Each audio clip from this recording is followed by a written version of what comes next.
తర్వాత ఎన్నికను లోపల గొడవ అవుతుందని చెప్పి వాయిదా వేయించుకొని మంత్రి పారిపోయిండు. ఈ విషయాలన్నీ కూడా మేము బయటకు తీసుకొచ్చి ప్రజల ముందు పెడితే దాన్ని తట్టుకోలేక మంత్రి వివేక్ గారు మా మీద అక్రమ కేసులు 25 మంది మీద పెట్టించి మమ్మల్ని 18వ తేదీ నాడు జైలుకు పంపించిండు.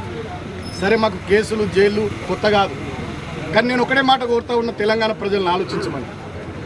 కేసీఆర్ గారు ఆనాడు 2023లో మేము అసెంబ్లీ ఎన్నికల్లో ఓడిపోయినాం. 64 సీట్లు కాంగ్రెస్ ప్రభుత్వానికి వస్తే ప్రజా తీర్పును గౌరవించి కేసీఆర్ గారు ప్రగతి భవన్ను ఒక్క నిమిషంలో విడిచిపెట్టి వారు ఎర్రవెల్లిలోని వారి సొంత ఇంటికి బయలుదేరారు. మరి ఇక్కడ 22 స్థానాలకు గాను 14 స్థానాలు మాకొచ్చి 7 స్థానాలే కాంగ్రెస్ పార్టీకి వస్తే వాళ్ళు ఎట్లా చైర్మన్ అవుతారు? మరి ఇక్కడ ప్రజా తీర్పును మంత్రి వివేక్ గారు కానీ ముఖ్యమంత్రి రేవంత్ రెడ్డి గారు కానీ గౌరవించాలి కదా.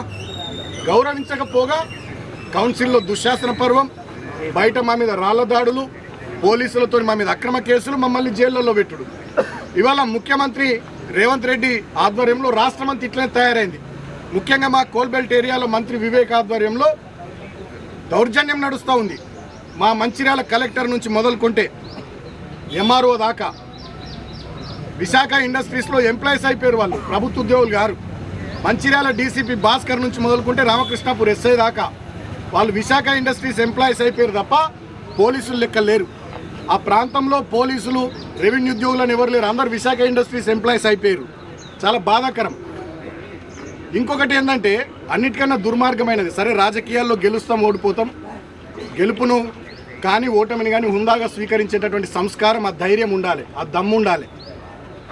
వివేక్ గారు చెన్నూరులో 18 స్థానాలకు గాను వాళ్ళు 11 గెలిచారు కాంగ్రెస్ పార్టీ, మేము 4 గెలిచినాం. నేను స్టేట్మెంట్ ఇచ్చిన, చెన్నూరు ప్రజలు ఇచ్చినటువంటి ప్రజా తీర్పును గౌరవిస్తున్నాను నేను స్టేట్మెంట్ ఇచ్చిన. మరి కేతన్పల్లిలో మీరు ఎందుకు గౌరవించారు ప్రజా తీర్పును? గౌరవించకపోగా మీరు చేస్తున్నది ఏంది? ఒక వికృత రాజకీయ దుర్మార్గపు క్రీడకు మీరు తెరలేపిర్రు.